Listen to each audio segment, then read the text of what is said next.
भारतीय हिंदू धर्म संस्कृति में चार धाम की भारी महिमा है। कर लो चारों धाम मिलेंगे कृष्ण और मिलेंगे राम। सत्य युग में उत्तर में बद्रीनाथ धाम सत्य युग का पवित्र धाम,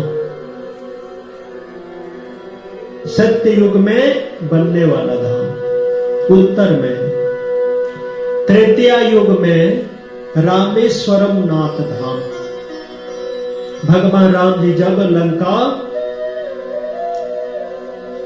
लंका अभियान में समुद्र में सेतु बांध रहे थे, उस समय भगवान शिवलिंग बालों में शिवलिंग बनाकर आराधना किए थे।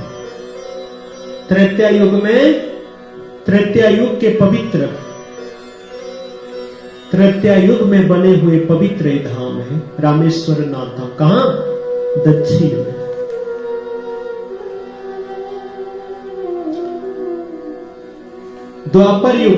द्वापर युग का पवित्र धाम द्वारिका नाथ धाम। द्वारिकाधीश द्वापर युग में अब 11 साल 11 महीना 11 दिन तक गोप वृंदावन लीला करके भगवान 14 सालों तक मथुरा लीला किए थे, और फिर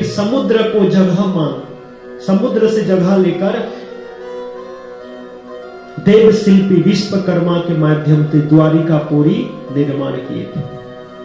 द्वारिकानाथ द्वारिकाधीश। और जब क्या हुआ, कलयुग के प्रारंभ होने ही वाला था, उसके पहले भगवान द्वारिकापुरी जो भी है उसको जल में लीला में डुबो दिए थे। केवल एक भगवान का निवास रहा। द्वारिकानाथ धाम द्वापर युग के पवित्र धाम, द्वापर युग में निर्माण होने वाले पवित्र धाम पश्चिम में।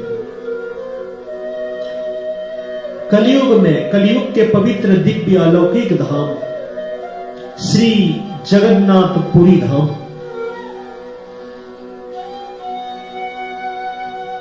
अद्भुत महिमा है। पूर्व में जब भगवान जारा सबर को निमित्त बनाकर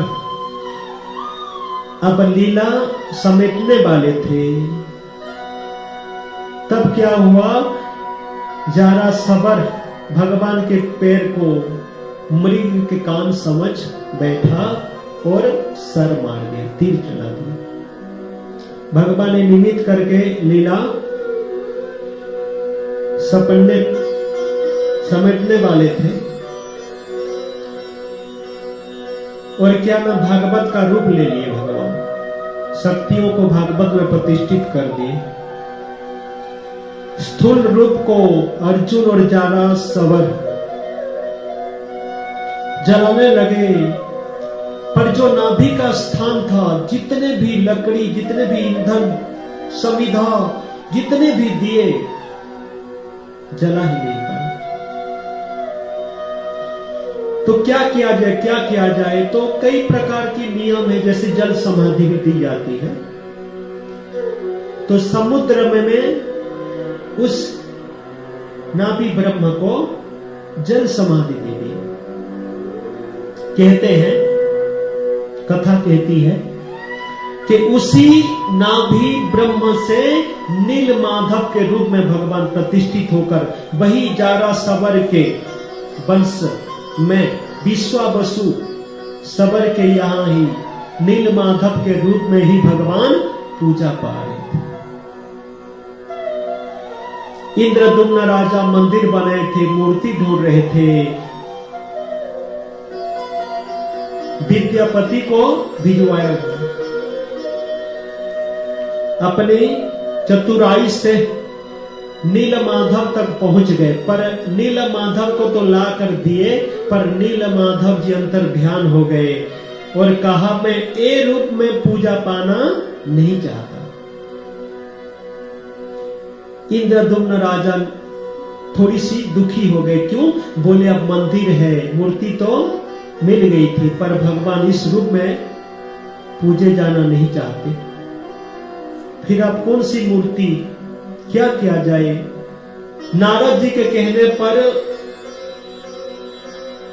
यज्ञ करवाए। सपने में भगवान कहा चिंता मत करो, दुखी मत हो, जो धर्म कार्य में लगे रहते हैं उनका कल्याण तो होता है।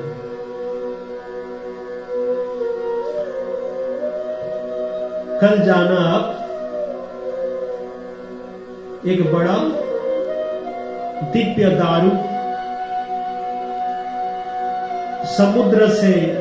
समुद्र के किनारे कुल में लगा होगा, उसको ले आना, मन मुताबिक मन चाहा मूर्ति बना लेना। सपने में भगवान बताए, इंद्रद्युम्न राजा उठे और समुद्र किनारे पहुंच गए, देखे एकदम सुंदर दिव्य दारू कुल में लगा हुआ है, हाथियों के माध्यम से ले आए। भगवान अनंत महारुणा रूप में आ गए, शिल्पी बनकर 21 दिन के समय लिए थे अंदर मूर्ति बनाने के लिए।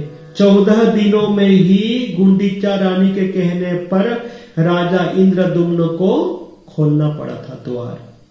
तो भगवान वही चतुर्धा मूर्ति के रूप में आज जो है उसी रूप में प्रतिष्ठित थे। अद्भुत महिमा, उसमें कहते हैं नीलांचल निवासाय नित्याय परमात्मने बलभद्र सुभद्राभ्यम जगन्नाथाय ते नमः। अद्भुत महिमा है इसकी, महिमा अपरंपार।